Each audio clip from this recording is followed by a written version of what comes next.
Wbijanie wiązek elektrycznych to etap, który stabilizuje przewody i wzmacnia newralgiczne punkty montażowe.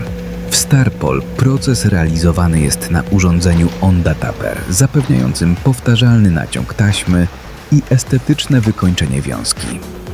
Taśmowanie poprawia odporność mechaniczną, porządkuje strukturę wiązki oraz zabezpiecza zakończenia i rozgałęzienia. Każda wiązka wykonywana jest zgodnie z dokumentacją klienta i zakończona kontrolą jakości gotowego wyrobu.